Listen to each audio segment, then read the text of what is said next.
Hola, bienvenidos a Badajeando la Noticia. Soy Pedro Luna. ¿Qué tal? Yo soy Carlos del Valle.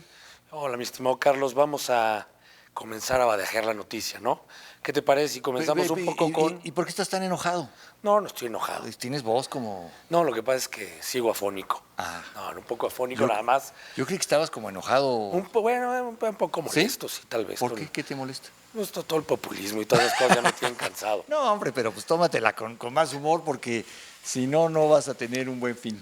¿Qué te parece si vemos un poco cómo va Xóchitl Gálvez, el fenómeno? Qué fenómeno, ¿no? Increíble. Fíjate que yo estoy convencido que cuando... La política es caprichosa. Sí. Cuando uno piensa que no pasa nada, pasa todo.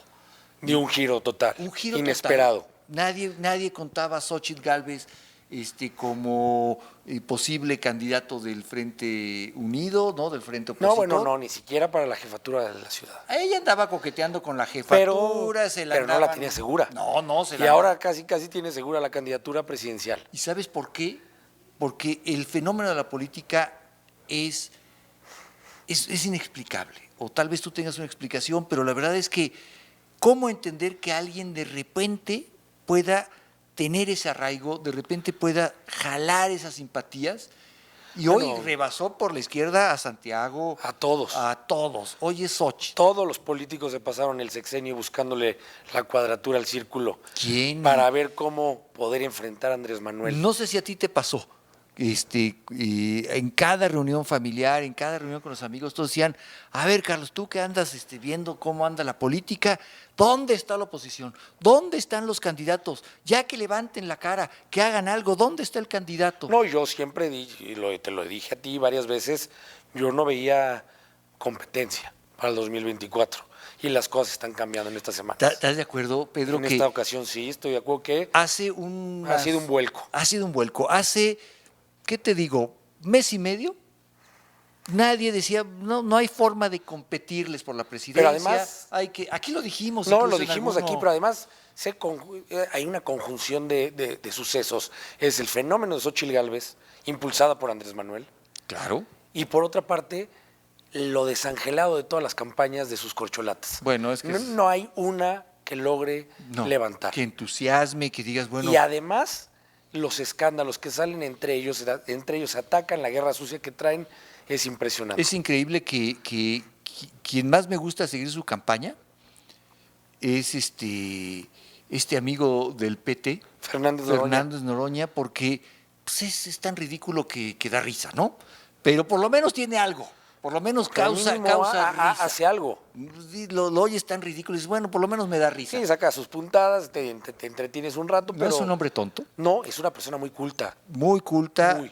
Él tiene un personaje que se llama Fernández Noroña. Y el otra persona que... Y él es otro, ¿no? Incluso sus casas en Nueva York no tienen que ver con su discurso. Él tiene un departamento en Nueva York que él mismo ha dicho costó $1.500.000.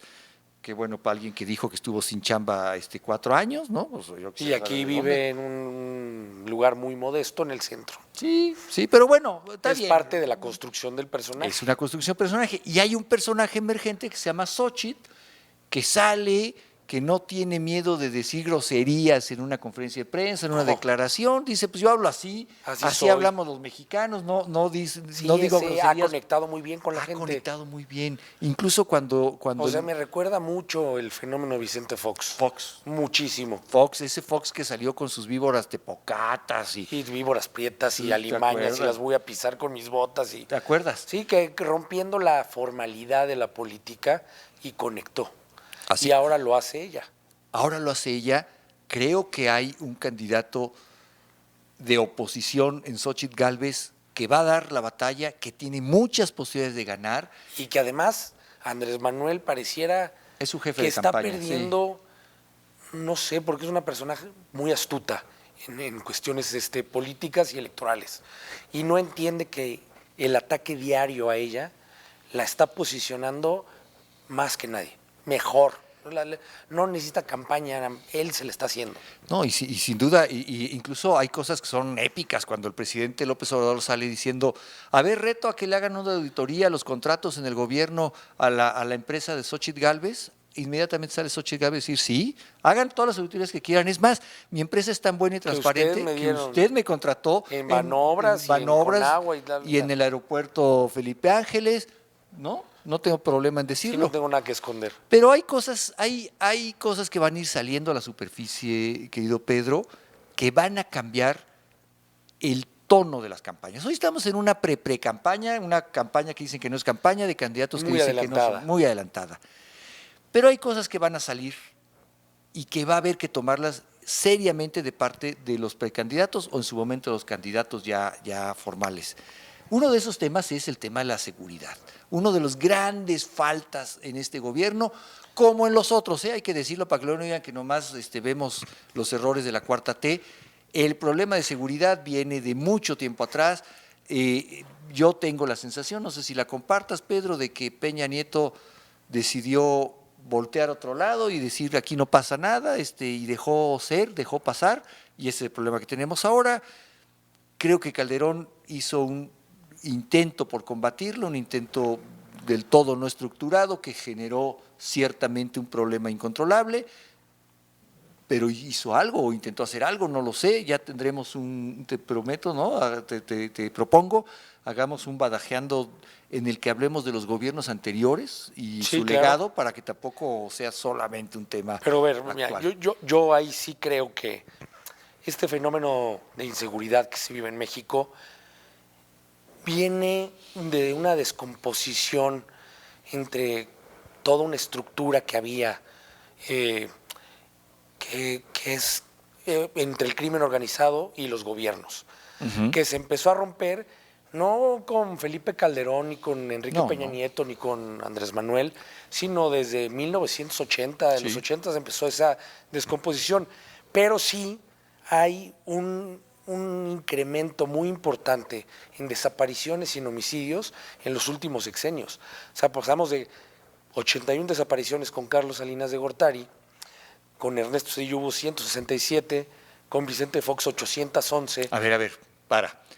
81 con Carlos Salinas. Luego pasamos Con Zedillo 167 desaparecidos. de 81 a 167. Se dobló. Sí. Luego con Vicente Fox 811 personas desaparecidas. O sea, pero ¿cómo pasó eso? Y después con Felipe Calderón 16.763. Con Enrique Peña Nieto 52.948 desaparecidos.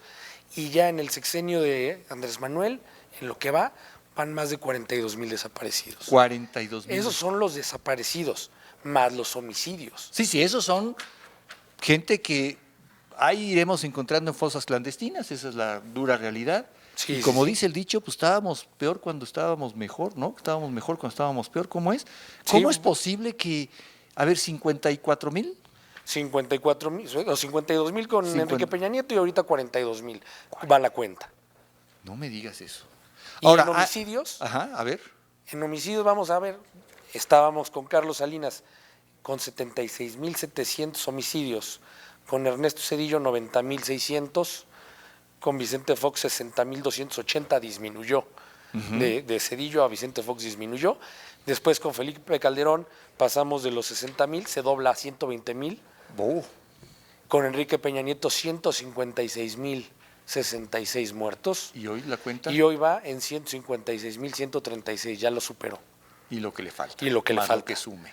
Pero además de esto, yo creo que es importante ver los fenómenos que se han ido presentando. Correcto. Que hay un tema muy importante que ya no es solamente la pelea o los ataques entre las bandas del crimen organizado, sino también que ya es vulnerable la población. Y eso sí se ha disparado en los últimos 3 sexenios. A ver, hay cosas que han cambiado el escenario en el crimen organizado en México. Como tú bien dices, al principio era un tema de una violencia muy marginal, ¿no?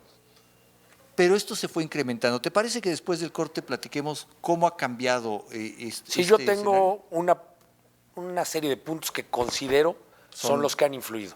No sé, te los cuento ahorita que regresemos. Vamos a verlo. Regresamos en un momento. Suscríbete a nuestro canal de YouTube. Sin Sesgo, periodismo de clase mundial para un mundo que nos pertenece. Bueno, como estábamos platicando, mi estimado Carlos, retomar este tema de los homicidios. Nada más hacer un conteo. En los últimos 3 sexenios van 432,665 muertos y 111,740 personas desaparecidas. Esas son cifras de un estado en guerra, Pedro, perdóname. Hablar de eso en un país como este es tristísimo. ¿Por qué ha cambiado este escenario? ¿Por qué hemos pasado de 80 y tantos desaparecidos con Salinas de Gortari a cifras hoy Sí, en 30 años. Que son inmanejables, son impensables? Sí, porque aparte no solamente es la frialdad de los números. Claro. Hay que pensar que en cada uno es una historia, es una familia. Es una tragedia Y es detrás. una tragedia, bueno, o sea, que además, terrible. que además hay que decirlo, es una tragedia que termina en el homicidio, pero que inicia en la pobreza, que inicia en la falta de educación, en la falta de oportunidades. Hay que decirlo, o sea, sí somos un Estado fallido, lo somos en tanto nuestros jóvenes durante décadas no han encontrado mejor opción que irse al y crimen claro organizado. que somos un Estado fallido si la principal tarea del Estado es proporcionar seguridad. O sea, por eso se empieza a organizar las sociedades como las conocemos ahora, precisamente para tener seguridad. Bueno, y no hay seguridad. Y luego hablamos, ya no nos va a dar tiempo en esta para no desviarnos, pero caso aparte son las autodefensas, Además, que son una respuesta a los grupos criminales que han o a tomado o a la omisión del Estado. o a la omisión de la, bueno, siempre a la omisión del Estado. Sí, claro. Pero, por ejemplo, en el caso de Michoacán, De Hipólito. que lo acaban de asesinar con más de 1,000 tiros en una camioneta blindada y lo Con todo mataron y sus con escoltas. todos sus escoltas. Y todavía el gobernador dice, ¿para qué no se quedó donde yo le dije? Sí, ¿Por qué se fue? ¿Y sabes cuánto Que es un mereció cinismo eso terrible. de López Obrador en la mañanera? Nada. Exactamente 32 segundos diciendo, lo lamento mucho, pero pues bueno, veremos qué se investiga. Y siguió con uno de sus chistes. Pero eso lo que nos dice es, a ver, Hipólito Mora hizo autodefensas porque el crimen organizado tomó el Estado por asalto, son señores feudales los líderes de los cárteles, cobran derecho de piso, cobran No, se han todo. adueñado de la industria del aguacate, del limón, de los puertos. O sea, es A una ver, cosa. pero vamos entendiendo, venos Déjame, explicando. Yo te voy a decir lo que creo que ha sucedido. Sí. Primero, hay una falta de proyecto de nación y en el no haber un proyecto de nación en México desde siempre, porque cada vez el sexenio cambia, cada sexenio cambia, aunque sean del mismo partido. Pero al no haber un proyecto de nación, no existe una estrategia integral de seguridad.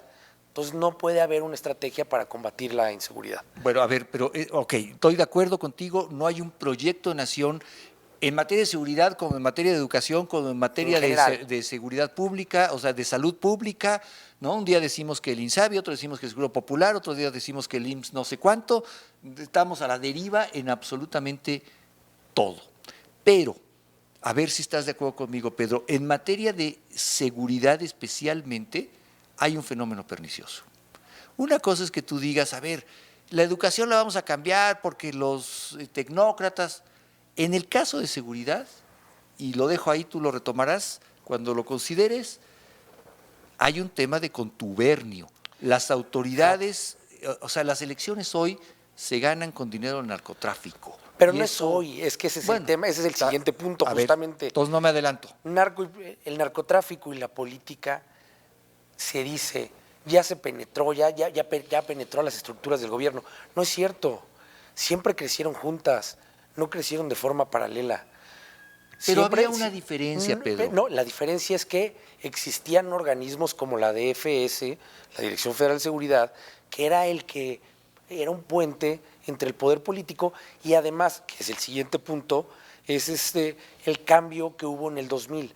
A partir del 89 y ya muy marcado en el 2000, cuando se empiezan a dar gobiernos de oposición, los narcotraficantes ya no solamente hablan con uno, claro, ya no hablan solo con el gobierno central, ya empieza la descentralización del poder y empiezan a hablar con los gobernadores y después con los presidentes municipales. Por supuesto. Y ahí está el ejemplo de lo que acaba de pasar en Chilpancingo. Entonces, ese es otro Déjame punto. hacer aquí un apunte, Pedro.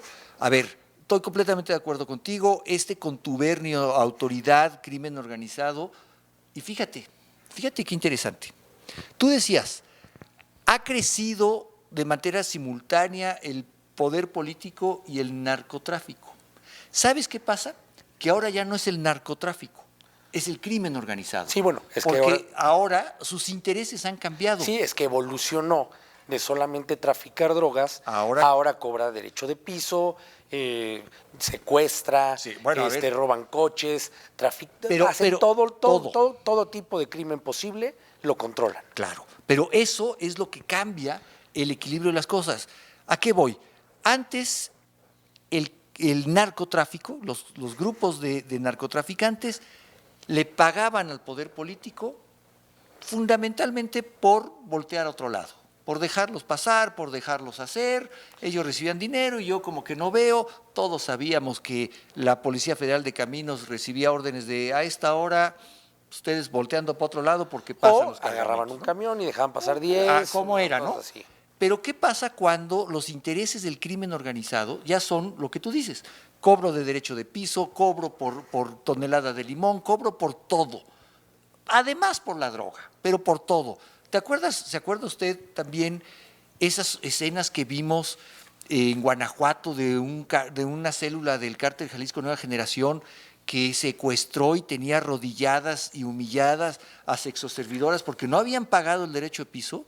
A ver, Pedro, estamos hablando de sexoservidoras, mujeres que están orilladas a la prostitución, las más pobres de las más pobres, las más olvidadas de las más olvidadas, y las tenían encañonadas, llorando, diciéndoles, les vamos a poner una pulsera y cuidado la que no pague su cuota.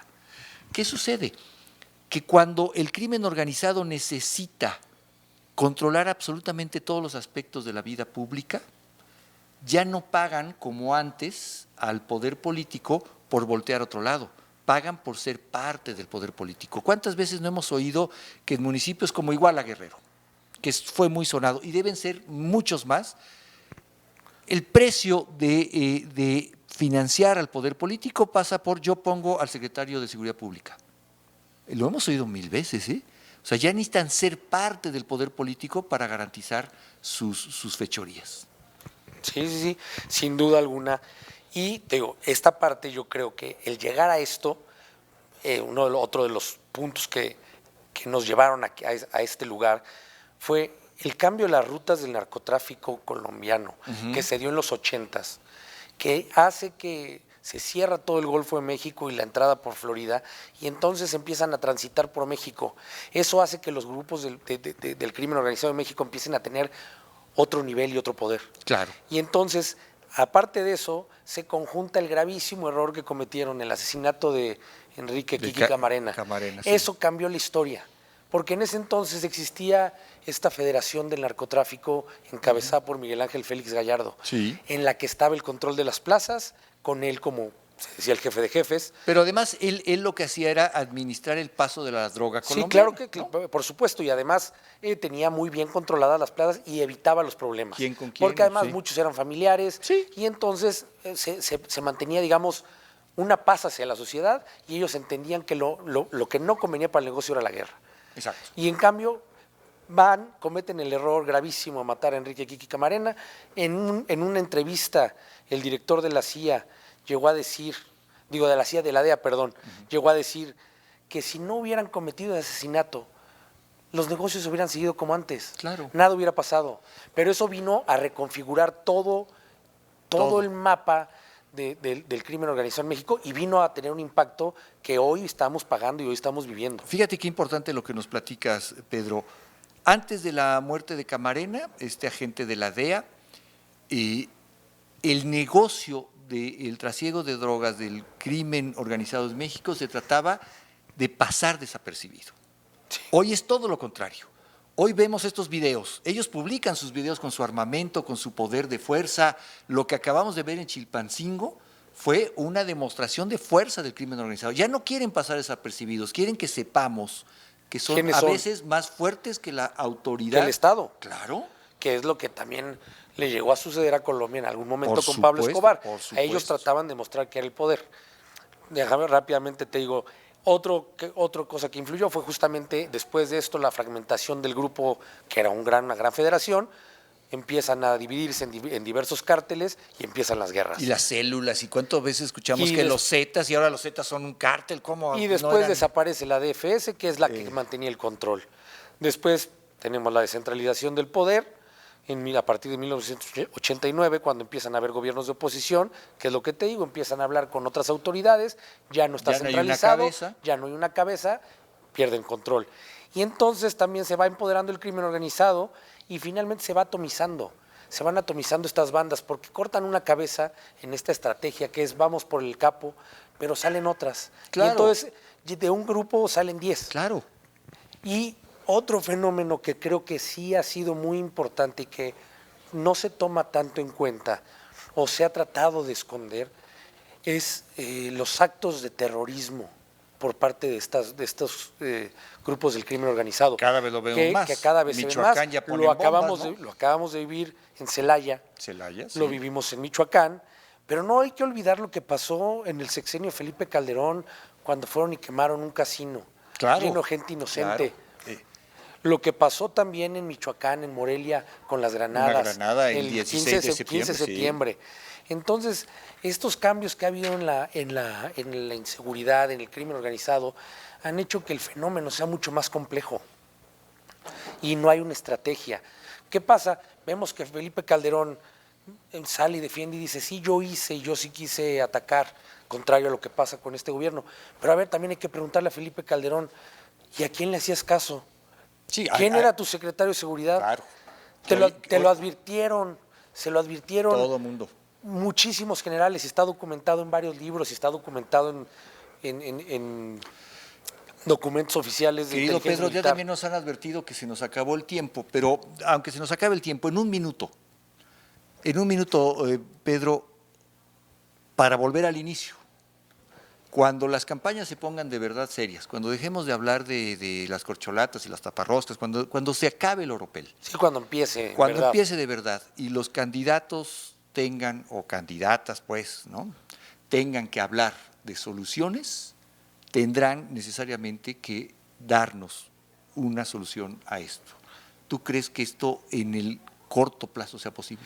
No, yo no veo por el momento a ningún político que esté tomando con la seriedad necesaria este tema y que tenga realmente la intención de entrar al tema, a abordar el tema de manera integral. Y para eso habrá que ver Y además también, eso tardará muchos años y en solucionarse. habrá que ver, porque hoy vemos el país entero lleno de espectaculares que nadie sabe quién pagó.